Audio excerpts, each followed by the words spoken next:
do here. I want to echo what Ashley said. If you're visiting with us, we're glad to have you here. I know I can look out and see a couple of visitors that are with us, and we're glad that you took the time to be with us tonight. Tonight, I want to share a lesson with you that I actually gave up in Hartsville earlier this week. On Wednesday night, I had been invited to come up to speak on the summer series at Hartsville, and I really enjoyed the lesson that I was asked to put together. Up there, they are studying this summer the theme of becoming more like Jesus. And I was asked to tackle the topic of becoming a leader. And so in light of some things that I anticipate or hope to have coming within the next few weeks, within the next week or two with our Sunday night lessons, I thought this would be a good opportunity to share these thoughts with you here as well. I actually was a little excited when Joshua, the preacher up there, gave me this topic, because I thought, well, okay, that'll be great. I've been reading some on that concept, and this is going to be really neat to be able to take some of the different things I've read and been thinking about and to put them into a lesson. And I have to admit to you, okay, this is preacher confession time. Sometimes we're given a topic, and our initial thought is, oh yeah, that'll be easy. I thought the same thing. I thought leadership, what better thing for preachers to talk about than leadership? I mean, the Bible talks an awful lot about leadership, and then I started studying for it. And all of a sudden, I wasn't as excited about this lesson anymore. Because here's what I figured out along the way. The Bible doesn't talk a whole lot about leadership.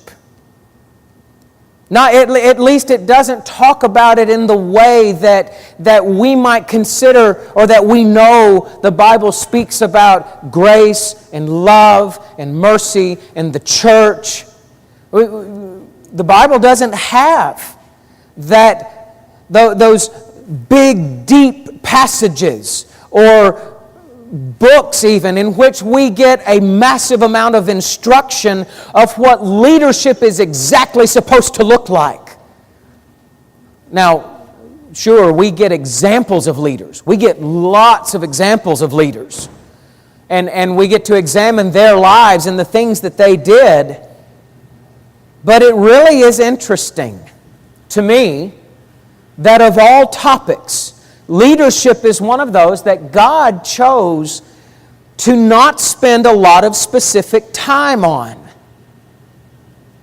And as I continued to contemplate, so okay, you realize that. You start, doing your word searches for leadership and all that, and you realize pretty quick that there's not a singular passage or a couple of deep passages to go to. So now I have to start thinking about, okay, how do you talk about this topic?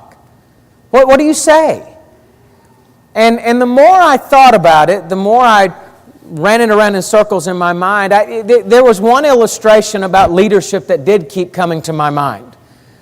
And FH will appreciate this. Some others of you will, and you probably won't be any surprise. I've come to conclude this about leadership. That leadership is like a cup of coffee. And here's what I mean by that. Leadership is like a cup of coffee because you have to have it to survive. And anybody that tells you otherwise is lying through their teeth. Thank you, brother. It's like a cup of coffee. You got to have it, and you know you got to have it. And here's the other way that leadership's like a cup of coffee. When you don't have it present, you feel it. Because how many of us, first thing we do in the morning, we wake up and we walk over and we get a cup of coffee. And if you happen to have that morning where you don't get to have your cup of coffee, watch out. You feel it, right? You feel that it's not there. Here's the other side of this, though. Leadership's like a cup of coffee is because when you get a good cup of coffee, you appreciate it. When you have good leadership, you appreciate it. And when it's bad, it makes you cringe. You ever had that cup of coffee, for those of you that do drink it? You ever had that cup of coffee that had been sitting out in the cup too long and it had gotten that lukewarm or that cold taste? Or maybe you went and you found, you were fortunate enough to get the stuff down there at the bottom of the pot that had been sitting there for about 3 or 4 hours at the cafe. And it had gotten that little extra. Yeah, some of you are already snarling your nose. You understand what I'm saying. When it's good, you appreciate it. And when it's bad, you know it. And it makes you cringe. These are some things that I think we instinctively know about leadership, right? Whether you drink coffee or not. These are 4 principles you know instinctively or inherently. And I would say this. I've made the statement that there's not a lot of singular passages about it, but I would say that maybe there's one book of the Bible that we could turn to in which, if we're looking at these 4 little principles right here, I think if there's one book that illustrates that better than anything else, it would be the book of Judges. Because as you open up the book of Judges, you find it's all about the various leaders that come along at a certain period of Israel's history. And if you take the time to read through, and to be quite honest with you, I will admit Judges is not really one of my favorite books. It's not because I dislike the stories in it, but it's just such a bleak and dark time in Israel's history. There aren't an awful lot of stories that in the grand scheme of things, you don't get through reading the book of Judges saying, wow, I feel great after reading that. You just don't walk away feeling like that. But as we go through and as we see this roller coaster ride of what happens in Israel's history, as you go through the book of Judges, there are some very important lessons about leadership that you can pull in, that you can pull out from along the way. For instance, we understand from reading the book of Judges why leadership is needed. For one thing, when leadership is not present, jobs don't get done. If you were to open up to Judges chapter 1, and you don't have to read very far in the story as you get down to around verse 27. Manasseh did not drive out the inhabitants of Beth-shean and its villages, or Tanakh and its villages, or the inhabitants of Dor and its villages, or the inhabitants of Ibleam and its villages, and the inhabitants of Megiddo and its villages, for the Canaanites persisted in dwelling in the land. And when Israel grew strong, they put the Canaanites to forced labor, but they did not drive them out completely. See, if you go back to the very beginning of the book and the tail end of Joshua, they've conquered the land. The land belongs to Israel, but God had told them, say, you need to make sure that you go through here now and you drive the rest of these pagan peoples out. They aren't supposed to stay. That's your job, Israel. That's what Joshua was telling them. But as Joshua's life comes to an end, the job doesn't get done. But here's the other thing that we find about why leadership is needed so desperately, and we get this from the book of Judges. As you go down to the last about 4 chapters of the book of Judges, 4 times there's an observation made in this book that in these days there was no king in Israel.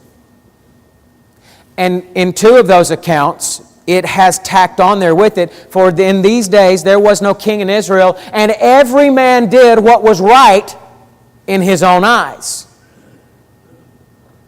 Now, I know that later on in 1 Samuel, when we read the story of Saul being crowned as the first king and the people asking for a king, I know that there are aspects about that in which God is not pleased.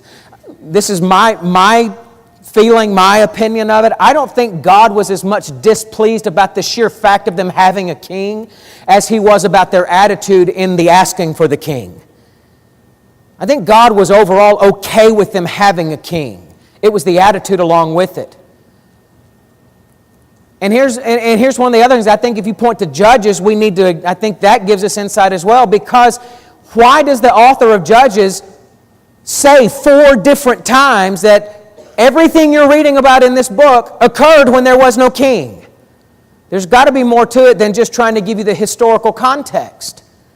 I think one of the reasons why the author mentions this several times in the book of Judges is because he's pointing out when there was no singular, strong leadership for God's people, chaos ensued. Morality went down the drain. Their faithfulness to God, when they had nobody there in order to help lead them and direct them, their faithfulness was not going to stay true. And so we find out from the book of Judges why leadership is needed. We also find out what happens when there's good leadership present as well as bad leadership. Good leadership. Let's think about the men like Othniel and Ehud and Deborah and Gideon. And you go through several of those folks, and what happens when there's good leadership present? The people are excited, the people are focused, the people are faithful. They are successful in the things that they set out to do. They are holding true to God. We also know what happens when there's bad leadership. Think Abimelech. There's a lot of people, some people will include him as in their list of judges. There's other people that won't. And there's good reason to not do it, because Abimelech was never chosen by God.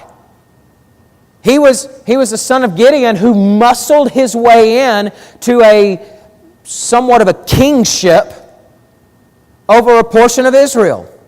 He killed all of his brothers and sisters. He was a bloodthirsty maniac. And under the years that he had leading that segment of Israel, nothing good came from it. In the long run, they wound up burning people in their own towers and their own villages, and he himself met a gruesome end. And so you can see what happens when good leadership is present versus bad leadership. You also figure out that leaders don't always have a big story. Sometimes we get the feeling that real true leaders are the ones that have this awesome grand story to be able to tell that'll be remembered throughout all the ages. Well, that's not necessarily true. You ever thought about Shamgar, Tola, Jair, Ibzan, Elon, Abdon? These are the guys that are called the minor judges, and it's really the only reason they're called minor judges is because they have about that much space devoted to them in the text. We know very, very little about their leadership and their time, and yet they must have had an impact. They must have had a legacy of some kind because God made sure to tell us that they were part of Israel's history. So we learned that good leadership does not always mean you have this big grand story. We also figure out that leaders don't always fit a mold. A lot of times we have this picture in our minds of what the best leaders are supposed to look like, where they're supposed to come from, and judges will indicate for us that that's not always the case. Gideon was not one of those who would have been dubbed a really great leader and the one with most potential. He was from a small family. I think he was the youngest, maybe the youngest of his brothers. I could be wrong on that one, but he was an insignificant person out of an insignificant family in a small tribe. And yet he became Gideon. How about Deborah? The judges are not religious leaders. The judges are military leaders. Primarily, they're governors. More than anything. You only have two that were actually spiritual leaders, that being Eli and Samuel. But the others were not. They were primarily military leaders. Deborah wasn't supposed to fit that mold. She was the wise prophetess that sat underneath the tree and gave people good counsel on what God wanted them to do with their lives. She was not the one who was supposed to be spearheading an army. And yet, she's right there by Barak's side when they go to fight against Sisera. And then we find as well that leaders make mistakes too. It occurs to me that sometimes when we have leaders in our lives that we really look up to, sometimes we hold them to such a high standard that we don't allow them for the possibility of mistakes. But you know what? Leaders are still human. They make mistakes as well. Insert here Gideon again, after he had such a great, wonderful story for the long time, but yet at the end of his story, we see a stumbling there where he makes this ephod out of the spoils of his battle, and it winds up becoming almost like an idol or something to prop up his own ego. And Jephthah leans upon God for the sake of that battle. I'm not a big fan of Jephthah's, to be totally honest with you. I don't really think he was that upstanding of a man anyway, but he does lean upon God in his battle, but he also made a very grievous mistake by making an incredibly rash vow before he headed off into that battle. Leaders make mistakes too. These are all lessons that we can glean from the individual stories of what's going on. But even with all of these lessons and these individual principles, I still have to acknowledge that when we come to the Bible, the topic of leadership is not deeply discussed, or if you will, it's not deeply regulated in Scripture. And so as I've wrestled with that, I have tried to wrestle through why. Why does God not spend a lot of time talking about that? And I have a theory, okay?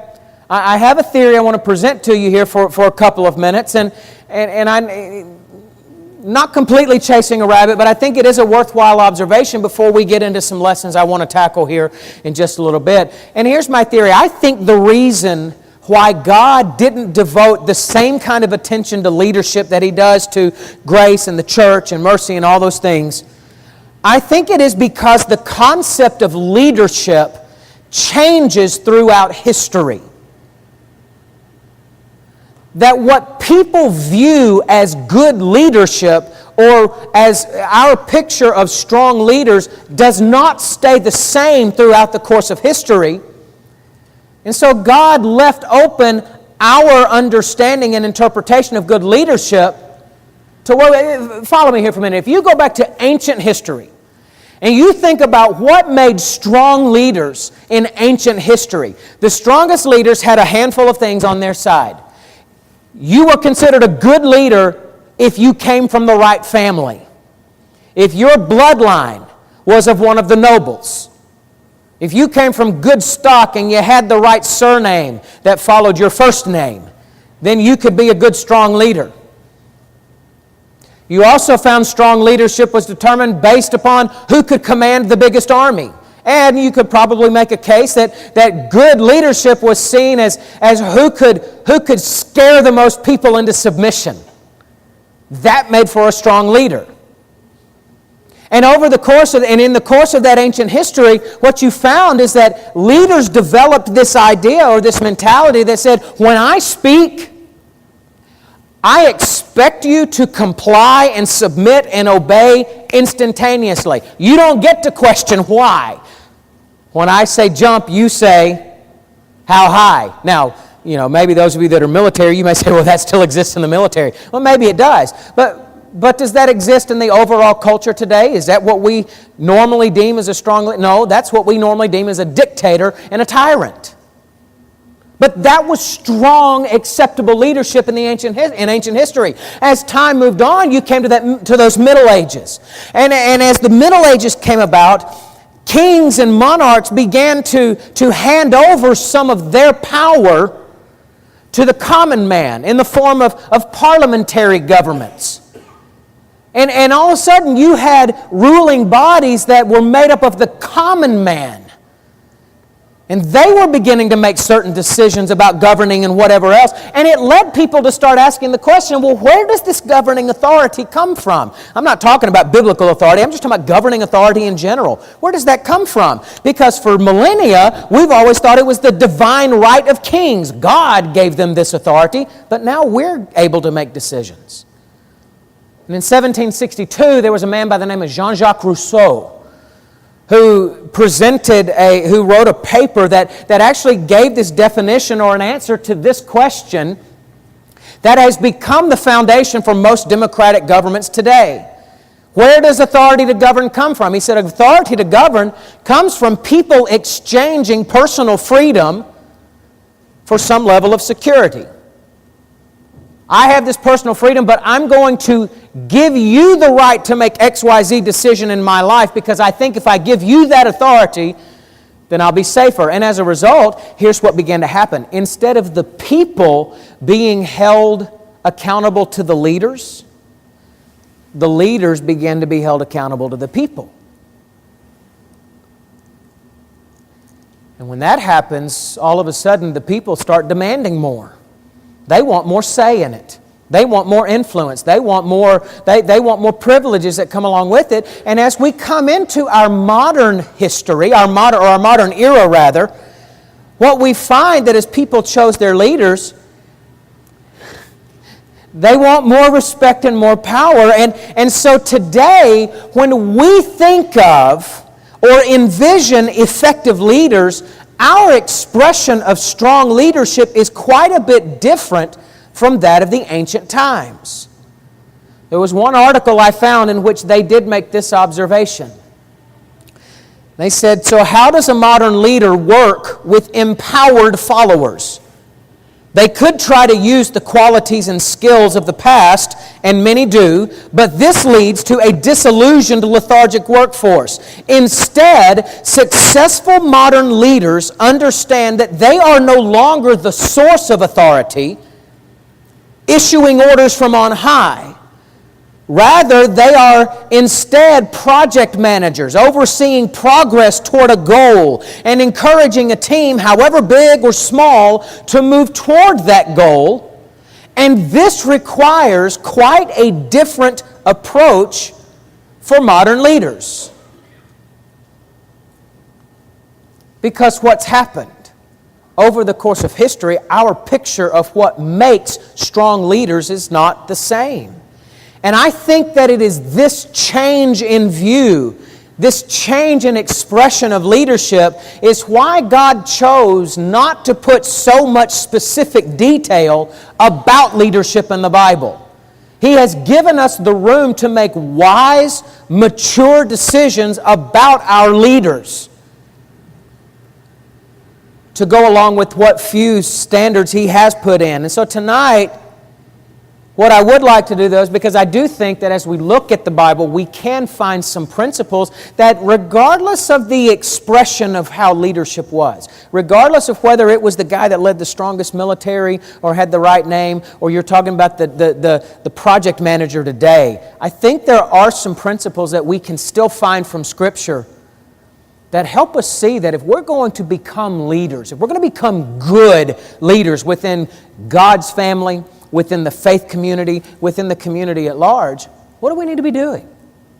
What do we need to learn from God? And so let me give you real quick four lessons for us to take to heart. The first one is this: good leaders need to have self-awareness. In order to become a leader, you must start by understanding what strengths you possess, how you behave, and how you think. You must understand yourself. This is perhaps what we're talking about. It's appropriate to see this as the question of, who am I? Really? What makes me, me? What did God give me? See, church, listen to me. There are too many people in our world today who are walking around with no sense of self, no sense of understanding of who God has made them. They are insecure. They are fearful. They are controlled by circumstances and other people's opinions. But good leaders are, first of all, those who have taken the time or are taking the time and putting forth the effort to develop themselves personally. And we've had a whole series of lessons on developing personal character, so we're not going to stay here for too long, but tie those ideas together. Good leaders are the ones who have taken the time to develop themselves personally, whether that's physically, emotionally, spiritually, intellectually. And I want you to think about it for a minute, why this is so important. If you cannot be confident in directing your own everyday actions, if you can't be confident in making decisions about your own life, and leading your own path, how on earth are you going to be entrusted with the path of a group of people? We need to understand that leaders are not born. You've heard that phrase before? Oh, he or she, they are a natural born leader. No, they're not. Leaders are not born. Leaders are developed. They are the ones who take the time to develop certain skills and understandings in their lives. John Maxwell, who's a well-known author and speaker about leadership principles, he tells stories about how he'll go out and he'll start mixing and mingling in groups of people, and they'll say, well, John, it's good to meet you. What do you do for a living? Well, I'm an author and a speaker. Oh, that's good. What do you write about? Well, I write about leadership. Oh, well, that's good. You know, maybe when I become a leader, I'll read some of your books. And he says, every time I hear that comment, I think to myself, you know, if you read my books, you might become a leader. John Wooden, the basketball coach, made the observation that when opportunity comes, it's too late to prepare. Think about it. When opportunity comes, it's too late to prepare. And the Bible demonstrates the value of having strong self-awareness as well. If we were to come back to the book of Judges and we looked just at the very first judge, if you looked at Othniel, we don't know a lot about him. We don't know a lot about this guy because we don't get a massive amount of detail to his story, but here are some things that you can learn. You can figure out pretty quick. Othniel was aware of who he was. He had taken the time to become a strong individual in the faith of God. Here's how I know that. Because at the very beginning, as the people are coming into the land and it's all been conquered, Caleb, you remember Joshua, Caleb, he was one of the two that stayed faithful. Caleb had been given a portion of land as his reward for staying faithful to God back at Kadesh Barnea. But Caleb's an old man, and he says, I can't conquer this land on my own now. I can't drive all these people out. So here's what I'm going to do. He sent out a call, and he said, whoever can come and drive these people out of my territory, I'll give you my daughter as your wife, and you'll become my son-in-law. What an honor that would be to be Caleb's son-in-law. Who steps up? Othniel steps up. I'll drive them out, and he drives them out. And then a handful of years later, when the people go into their first time of persecution, who's the one that steps up when their help is needed? It's Othniel. He was ready. Now let me ask you a question. Do you think Othniel waited until those calls go out and say, well, you know what, that's a good opportunity. Maybe I better pick up a sword and learn how to fight? No. He'd been developing this in his life all along. Self-awareness. You come to the New Testament, you find it there as well. Even in the New Testament, the principle stands out. In 1 Corinthians 11:1, Paul said, I want you to be imitators of me as I am of Christ. And then he instructs Timothy in 1 Timothy 4:12, Timothy, let no one despise you for your youth, but set the believers an example in speech, conduct, love, faith, and purity. Now let's ask a question. If Paul is able to tell those people, I want you to imitate me the way that I'm imitating Christ, do you think Paul was just then starting to imitate Jesus? Do you think when he gave that statement to Timothy, the young kid just out of preaching school that he'd sent to go handle false teaching in Ephesus, do you think Timothy, he's writing and saying, now Timothy, I know you're there, so here's what you need to start doing. You need to start being the example. No, Timothy was already being the example. He's telling him to continue doing what you've been spending your whole life working to become. And if we're going to have strong leaders, if we're going to become strong leaders, we need to understand that leadership is learned in the trenches before the position is ever held. Leaders are not made because they're given a title. Titles are given because they're already doing the things that make them leaders. And so we need to have self-awareness. Second thing, we need to have trust. This is really a consequence of self-awareness because trust is actually a two-way street. It is difficult to accomplish anything if other people don't trust you. It is also difficult to accomplish anything as a leader if you can't trust anybody else. Because on the one hand, trust demonstrates authenticity on the leader's part. No one wants to follow someone who says one thing in public, but in their mind they're actually thinking something completely different.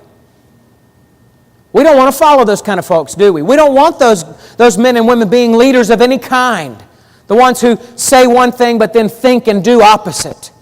We want people that when they speak, when they act, when they give us a promise, that they're going to be trustworthy, that we can know that they mean what they say, and that they're going to do what they say. Deborah was just such a person.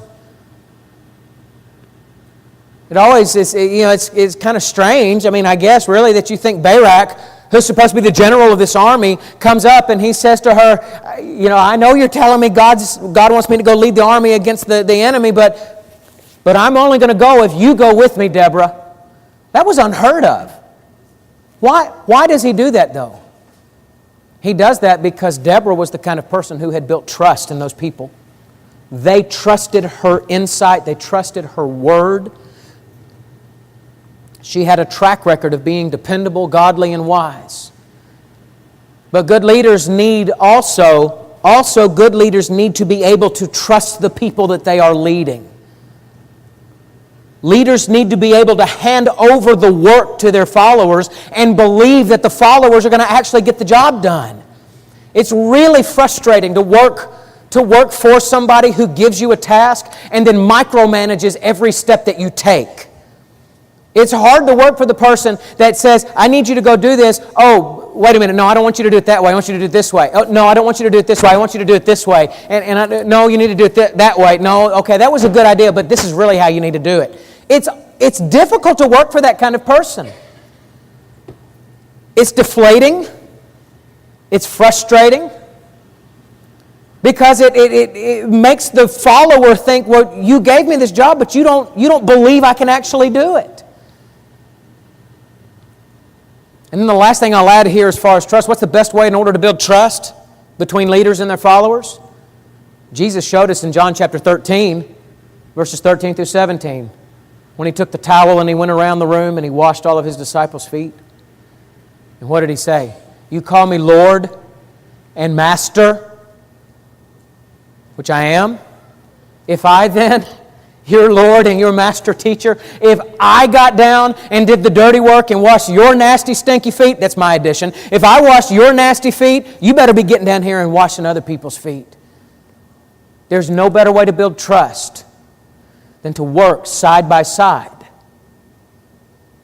Because blood, sweat, and tears bond people together. We also need to have vision. Kirk Nowry describes or defines vision as the ability to see something that doesn't yet exist in the physical realm. Let me say that again. Vision is the ability to see something that doesn't yet exist in the physical realm. Good leaders need to be able to paint a picture of what could be for the people that are following them.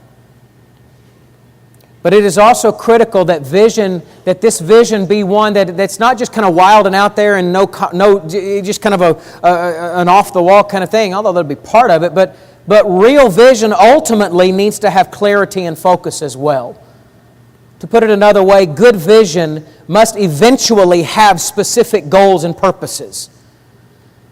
This tends to be what differentiates between leaders and managers. Stephen Covey uses an illustration to describe the difference between leaders and managers. He talks about people walking into a jungle. And you've got the folks that are following behind, and they're the ones that are bringing along all the supplies there, but they're following. And most people would see the guy at the head who's got the machete, and he's chopping away at all this, and he's clearing the vines, he's clearing the path. And most people would look at that guy and say, you know what? That guy's a real leader. He's really not. He's a manager. He's working hard. The leader is the guy that gets up in the tree and looks around and says, hey, we're not even in the right jungle. See, sometimes we confuse action for leadership. Now, don't get me wrong. Don't get me wrong. Leaders better be actioning, right? But leaders are more than just those who hack away at bushes. Leaders are those who can actually step up and can actually help give an idea of where we're supposed to be going, where we are currently. This happens too many times in churches where we just kind of throw out there with our efforts. We're working hard, but we don't really know why. What are we doing? Why are we doing this? Well, that's the way we've done it for 30 years. Okay, and? Why are we still doing it? What is it accomplishing? Good leaders are going to be able to step in and say, what are we going to accomplish? What are we trying to do? We need vision. We need to be able to see something that's not already there, but we need the ability to develop goals as well as purpose. And then finally, leaders need to be able to inspire. Creating an environment in which people want to follow your lead. Franklin Roosevelt said, "It is a terrible thing to look over your shoulder when you are trying to lead and find that no one is there." Being a leader is more than just being given a title or asking people to come along with you. You need to inspire them. Leaders need to be able to give the people a reason to come along. How do we inspire? Well, we do it, first of all, in the attitude that we have and the way that we speak. If you were to go back to the book of Judges, there's 3 different judges on the front end, Othniel, Gideon, and Jephthah, in which the statement is made that the Spirit of the Lord was upon them. Most commentators look at that phrase and they say, well, this is what it seems to be happening here, is that this statement is made when these men are stepping up in order to muster an army to go fight against the enemy. And it says, when they stepped up to muster that army, the Spirit of the Lord was strong upon them.